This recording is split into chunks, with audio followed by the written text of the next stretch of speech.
Alright, so maybe we could start you guys like introducing yourselves. Sure. I agree, like what instrument you play. Yeah. Daniel, vocals, guitar, and some percussion. Yeah. Dan, drum set, and a little bit of bass. Mike, drum set, keys, drum stuff, singing sometimes. Hugh, bass, singing, percussion. Jacob, bass, saxophone, percussion. So, like, when did you guys realize you want to like start touring again? Like, I saw you were, it was like a 20th like anniversary, like 20 years since you last played. Like, was there like a certain point where you guys were like, let's go back out there? Yeah, in May of 2022, I realized that the next year was going to be the 20th anniversary of our first record, and it just seemed like a good time to talk and like check in. And I called everyone up, and it was like more like, let's touch base and see if we want to do anything. It's like a significant moment for all of us 20 years ago, and if we wanted to do a reissue or anything else, we should start planning it now. And the vibe was just really good, and we all agreed to get together and start jamming, and then it was pretty smooth. Yeah. That's cool. Did you guys like still keep like in contact a lot beforehand, or do you guys all still like live in the same area? We were all sort of spread out. We've been in touch, but Yes, spread here and there. Yeah, I mean, to varying degrees, I feel like different, combinations of us have been more in touch and less in touch, but still somewhat in touch. But yeah, we were living in somewhere in New York. I'm in Jersey, they're in New York. He's in Texas. He's outside of DC. So yeah, we're spread out. Okay, still kind of close though. Well, yeah, Except for Texas. and these guys were in California for Jacob and Daniel for a while too. So. Do you guys feel like more reconnected now that like you're touring? yes. Yeah. We got a group chat. We see more of each other. Yeah, a lot more. Yeah. It's been nice. Yeah. Like, does it feel like different at all? Like in what ways? I mean, I feel older and like less full of shit than I was in my mid-20s. But I also feel like in many ways it's like very similar. Like it's like these guys are sort of like my oldest friends, and I think in many ways, even though we're older and some stuff is different, like it felt like we kind of just fell back into being around each other in the same ways that we have been before. So it felt very comfortable. It felt very just like, oh yeah, this is familiar. I know these. I know these four people. Yeah. I mean, I think the specifics of being in a band as older adults and separated by quite some distance and stuff makes sort of the logistics of being in a band very different. But when we're in all the group together, it's a very familiar thing that's like very similar to how it was. So it's like this weird dynamic where it's like parts of being in a band feel like we're in a band, but it's very different, and the specifics of playing music together feels very similar. Okay. Do you guys feel like you've all like improved as musicians? No. Like since not at all. Not me. I mean, well, no. Let me. You want to talk about Ice-T? No.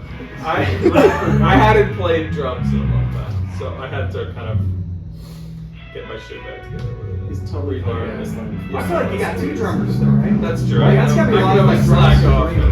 Well, I'm You gotta, like, keep Oh up. yeah. It doesn't, The bass is but it silent doesn't, scream. it doesn't quite work like that. Like, I think at least for me, like when we're playing, a lot of what we do is interlocking. It's hard to have one without the other, at least for being when we're both playing together. Do you guys feel like you're more like friends because you both like play the same instrument? Or do you feel like that kind of brings a stronger bond? Well, there's a unique bond here, but That's a good friendship right here. but it's not, it's like and it's hard to answer that. I don't know. We've been good friends for a long time. Yeah, we've known each other for 20 We lived together briefly. Yeah. Although you've lived together. Oh yeah, that's true. Yeah. Or did not Jacob. Sorry. That's not Jacob. Yeah. How's everyone like as roommates? Wait. Roommates 20 years ago. I mean, it's like a while ago. Well, you're trying to get to the 2 hour mark. Yeah, let's talk red jobs. I mean, you know, it's like whatever when you're 20, whatever, living in a house that nobody gives a shit. I mean,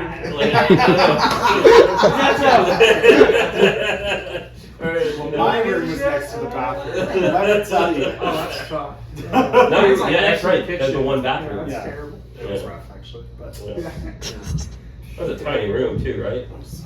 Yeah, it is funny, like thinking about like how things are different, and yeah, it's like my life is very different from 20 years ago when we were in Atlanta. But yet, when I'm with them, I do feel it is like, oh yeah, the vibe is like, even though you know many things have changed, it's still there is something super comfortable and familiar. So, it's great, yeah. Now, how do you guys like feel about punk now? Like compared to like, I don't know, 20 years ago or wherever you guys get like inspiration from? Like, do you guys still like listen to new stuff?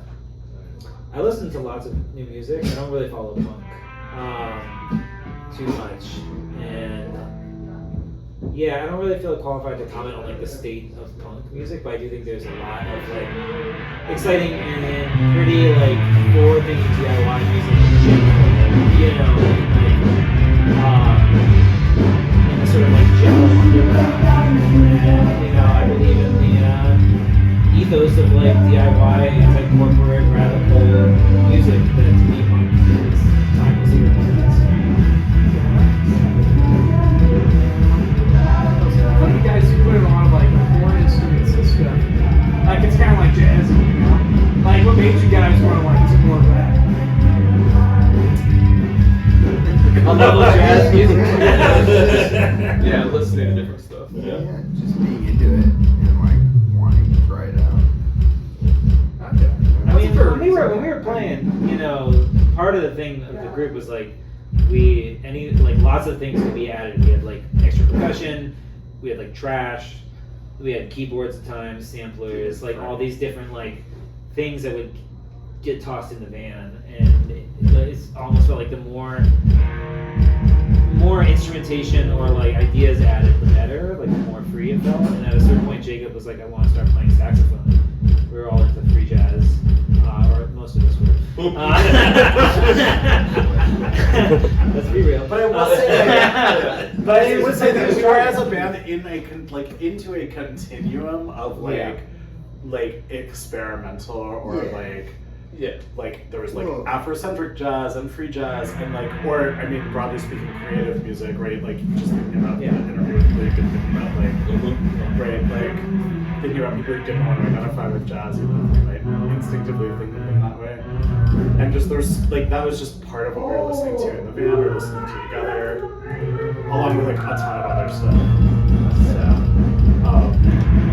I mean I think we all sort of came up with a lot of punk rock, and then like we were also all into a ton of other stuff as well, and so we were always drawing on all the different things we were listening to, and I think that just made it really sort of when Jacob was like, oh, I want to try playing sax in the band, we were also like, It's just from the beginning of the band, it's like halfway through our first practice we started the first practice with like a 2-guitar, bass, whatever, traditional band lineup.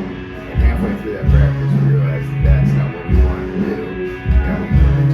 There was all this stuff in the basement, basement where we were practicing. We were just like, let's try some shit out. Like, we had never been, so it's like the whole impetus for this band was about experimenting. And it's like, it's like I was very drawn to like wanting to learn saxophone. Like I was spending time doing that, so it's like let's bring that in too. But it's like the whole thing was about like any of us could bring whatever and like totally see the stakes. Would you like start playing saxophone? Like wow, I was bringing it to the band. Like a friend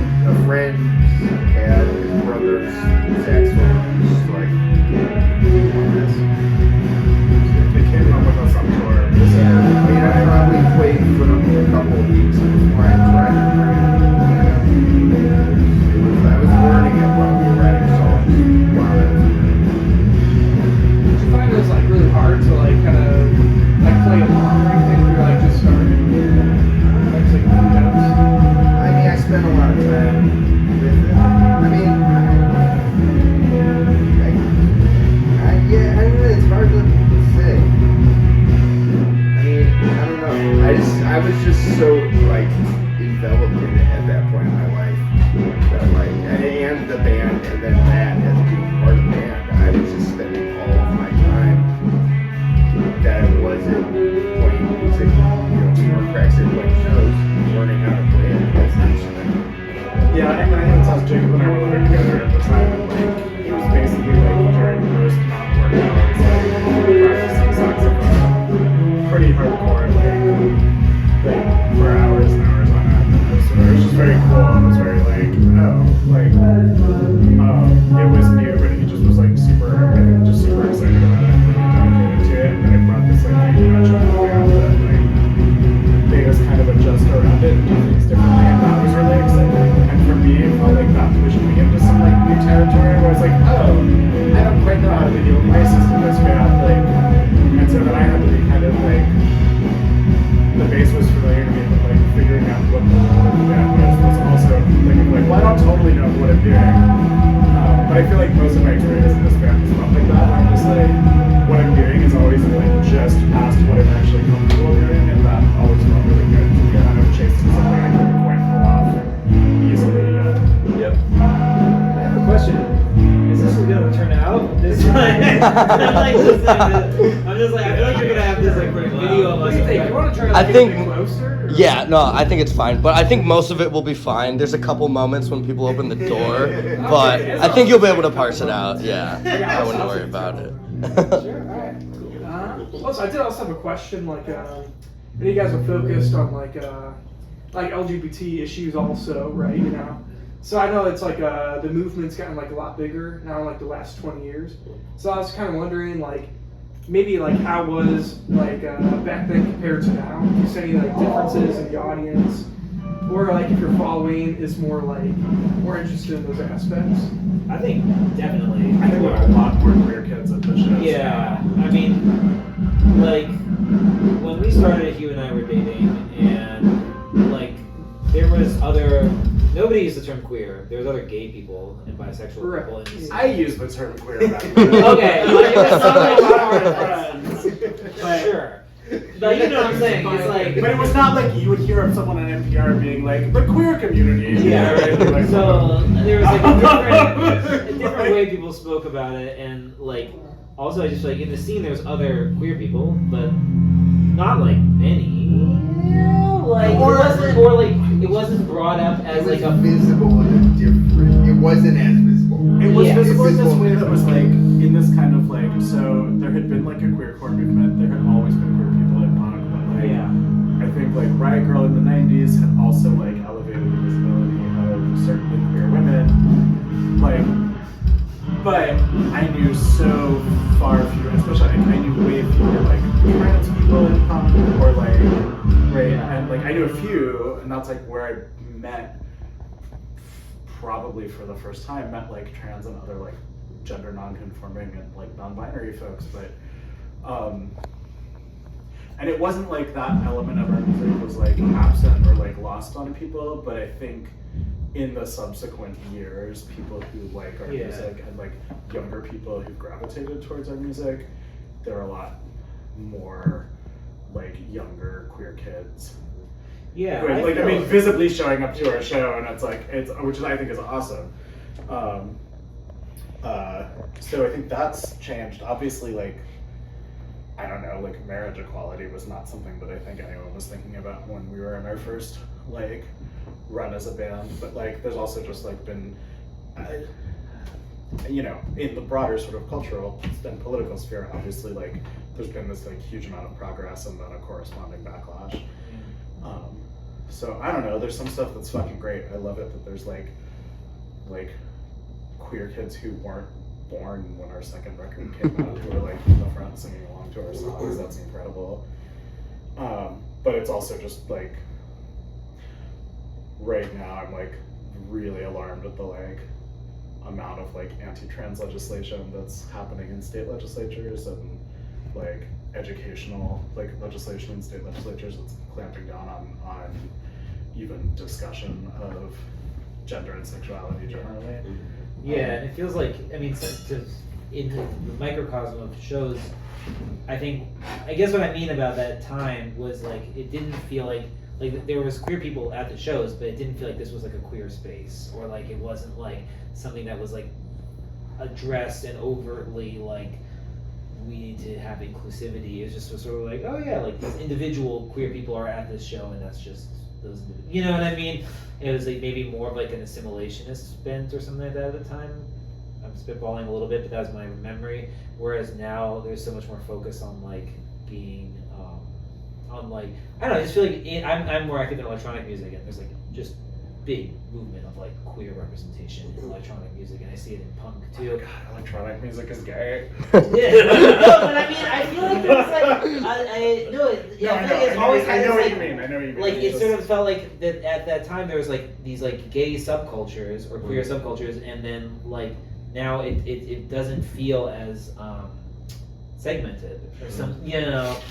And when I look at the legislation, I feel like that is maybe like part of that like panic that is causing this backlash, is that it's not just like happening over there, but it's like it's coming into your world, you know, and coming into yeah. Well, and also, I mean, there was a degree, and it wasn't like strictly speaking the case, but I mean, I definitely remember in like my mid-20s, there was a sense of like, it's a Friday night. Am I gonna go hang out with like punk friends, or am I gonna go hang out with queer friends? You know, like, and that doesn't feel. I mean, and again, not at all strictly the case, but like that doesn't feel at all so much of an issue. Yeah. I'm also a boring middle-aged suburbanite. Well, you could say like both, you know. Well, yeah. I mean, it does feel like. I feel like there are a lot more spaces where it just is like. I feel like there's just a lot more spaces where it's not a question of like either or. It's a lot more just like there are more spaces that feel inclusive. And I think it's weird because I feel like it's not like we were like really explicitly back in the day being like, we are creating a queer inclusive space. Like, I mean, I think we probably were on some level, but it wasn't like a conscious like we are deliberately doing this. Whereas I think now there's just more of an expectation that that's part of what our shows are, which is great. I love that. I mean, I think the thing is, on a conscious level, we aren't doing it now either. But it's like a portion of who is responding to us playing shows again. Sure. Is that? Yeah. And it's like creating its own space. Yeah. No, it's like totally. we're not saying which is like pretty incredible to see. I'm down. Super down. Okay. Do you guys find yourselves getting like younger people in general showing up? Yeah. Or do you feel like they're like the same age as you? No, saying like, oh, I saw you first that's show. been one of the things that's been really, for me, very rewarding about doing this is like, whatever. It would have been very rewarding. Getting together in a room and just playing music with and hanging out with each other was very rewarding and made this whole thing, whatever else came of it, very worthwhile. If we had initially played the first couple of shows we played and it was only people our age, I don't know how motivated I would have been to keep going, doing more. But the fact that it felt very alive because there was a very broad range of ages and people and just it just felt very like we were an active band, and it was like people were young people our age were just into it. Yeah, pretty surreal actually. Like the first weekend of shows we played, I felt like I was watching a movie half the time when I was playing. I was like, what is this? Just because it was like seeing, early 20 somethings, like knowing the words to like the second album, for instance, which wasn't even out yet before. Like we broke up and then it came out. And we never saw people singing along. Yeah, so that no one was knew what the words were, including us. So it also helped like seeing all these young people at the shows, not just like young, but also like people who weren't just the same people. It was lovely to see the people who were the same people who came to the shows, like our old friends. That like having that sort of older community was really wonderful. But there was something about seeing younger people and people we didn't know or have necessarily any real like direct connection to that I think helped it feel like not like we're doing a reenactment. Yeah. Or just a reunion. Yeah, like Yeah. we're putting on a historical thing. It was Yeah. like, oh, this actually feels sort of like organic and alive in a way that I don't think we probably would have necessarily kept playing shows if it hadn't had.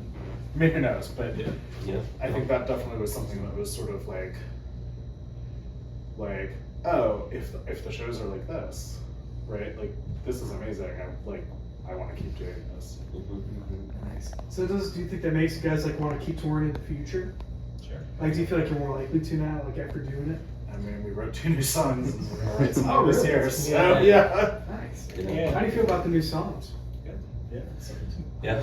Yeah. And you know, it's listening to everybody talk about the sort of that spirit of bringing in new things. And sorry, I'm talking about this and I'm realizing that one of the new things I bring is the sound of shattering glass. But it's just been it's one of the nice things for me that's been about revisiting this stuff is I think as Jacob said, like it feels different being older, revisiting it, bringing the stuff that I've experienced and like the music that I've that I've been into literally 20 years, bringing all of that to to this space again has been really rewarding. And when you ask about how do you do all these songs, I mean, for me at least that's really, it's just an incredible feeling to have that all sort of like all together. I have one more question. I remember you guys like saying like you're having dinner. Like, what do you guys usually do for food? Like, do you go out every time? Like, do you bring food from place to place? Like, how do you decide? What do you mean from like, place to where place? you have like maybe a chef. mini fridge, a chef. I have a made, bunker in my basement. sandwiches I packs or have something. some post-apocalyptic meals that are just freeze dried. Exactly. Astronaut ice cream. I will say there was like a funny moment like when we played like our first shows, we did like a warm-up show at this Mexican Salvadorian restaurant, and like they're like famous for their like fajitas and enchiladas, and so like we were like getting ready to play, and like our friend came in and he was just cracking up because we had this like giant circular table with just like all these like steaming hot meats and like rice, and he was like, I have to go play like just like full of like steak. It was literally like getting up from this table after like cheesy steak. It was funny. Yeah. So, we just get eat whatever's at hand. well when we're down at Tacos. Hugh's place, we eat a lot of Ethiopian because in DC area Ethiopian's big and there's a lot of great food there. So Vietnamese tacos. Vietnamese tacos. Yeah, that's the trifecta. Every once in a while, like a deep dish. Yeah. We've Like, not had But when I cook, it's usually Vietnamese or like pasta. Like I'll make a big vegan pho or something. I've never had the Chicago deep dish. Yeah, I've had like we've been chain. Oh, it's talking delicious. about it. What Yeah, what's your what do you recommendation? recommend? I like Uno's, like Like the called original Uno's, one it's or like, whatever? yeah, I think it's like from right downtown. It's got like a big sausage slab. If you like sausage pizza, like the whole bottom is just a sausage slab, Yeah. and it's crazy. I should eat that. Let's do it. Let's do it. Dinner tomorrow.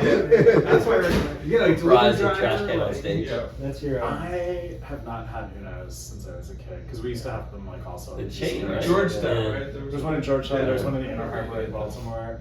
But I got like sick the first time I ate at the Inner Harbor one, so I couldn't eat Uno's for years. But It's redemption. Yeah. This is a redemption narrative. Yeah. This story has a happy ending. A long road. I have a lot to atone for. Come home to deep dish you. I'm waiting. I'm trying to avoid it. It sounds disgusting. It's good. It's good. I love deep dish. I mean, now, if we were just hanging and we weren't playing, I would eat it, but I can't eat cement and go play. Okay, I Italian get that. cement, no thanks. We have Do you call it breakfast Italian tomorrow. cement? Yeah. What? For breakfast. You got all day breakfast. I should have asked for like brunch. I also probably wouldn't like, for example, like if we were in DC, I probably wouldn't go and like house like an Ethiopian That's veggie true, combo yeah. I wouldn't do that right either. before playing a show, right? Like, Yeah. Yeah, no, I wouldn't do that either.